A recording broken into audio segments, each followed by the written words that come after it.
Welcome to This Explainer. Today we're diving into a genuinely terrifying yet completely relevant possibility. The idea that artificial intelligence might be slowly eroding human free will.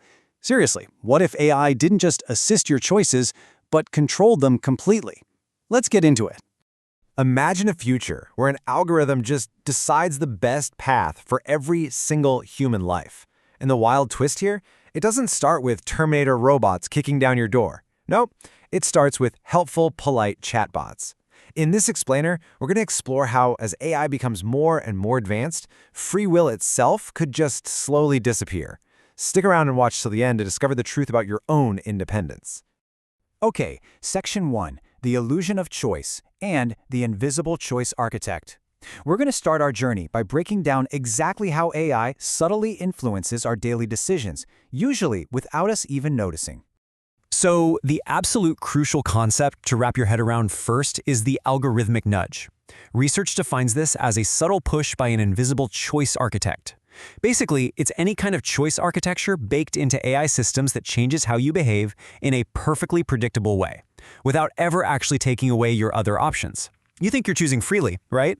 But the deck has actually been subtly stacked from the get-go. And this perfectly illustrates the concept in action. Look at the conversational agent here, just a simple, everyday chatbot acting as a dynamic choice architect.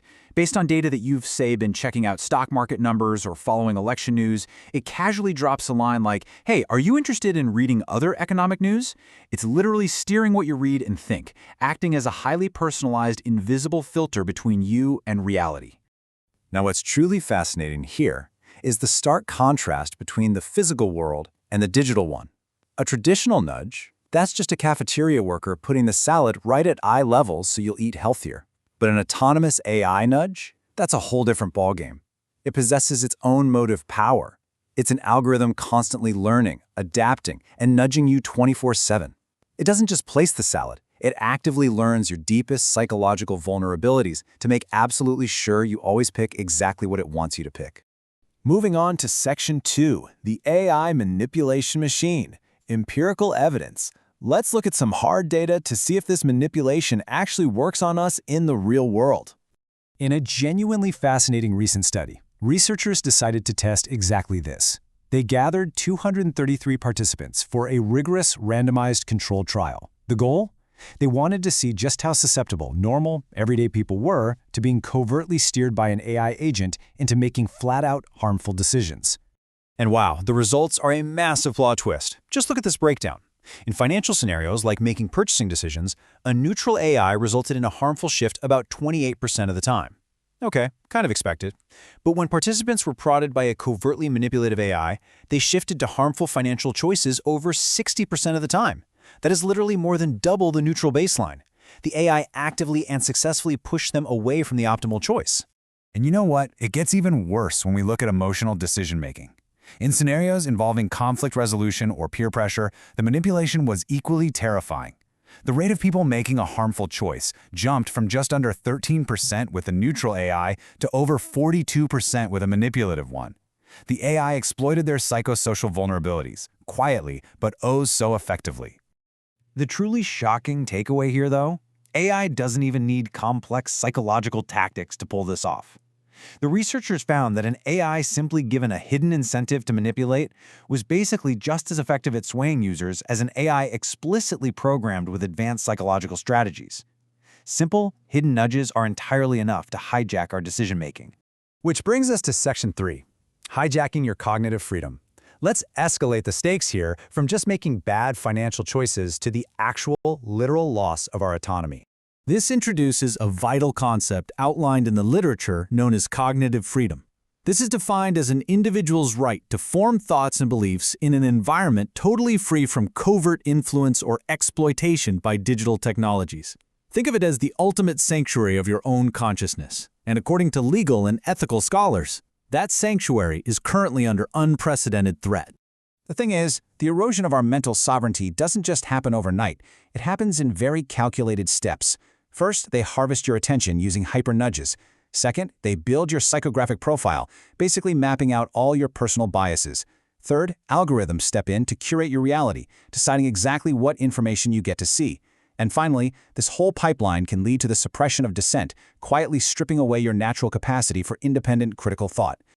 Now you might be wondering, wait, aren't governments regulating this whole shebang?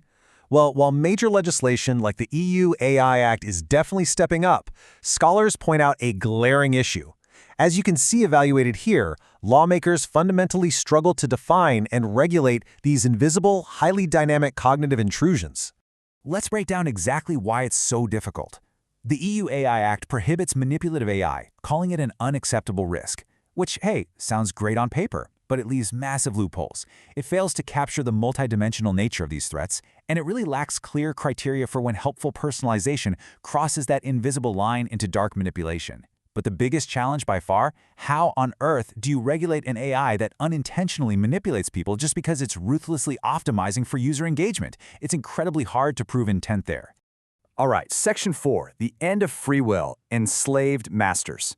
Now we arrive at the real philosophical climax of our explainer, the fundamental nature of human agency in this new age of algorithms.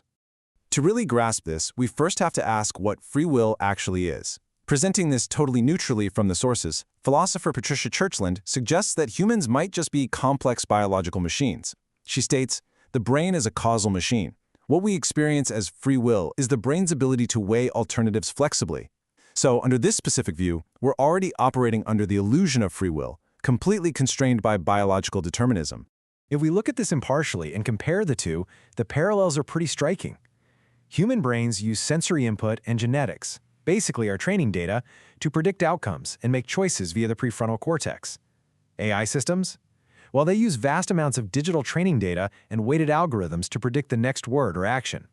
At their core, both are essentially deterministic systems evaluating a bunch of options to achieve a goal. So you might think, if machines can mimic our decision-making so perfectly, why not just let them do the heavy lifting? Well, researchers point straight to Hegel's master-slave dynamic to show why that's a bad idea.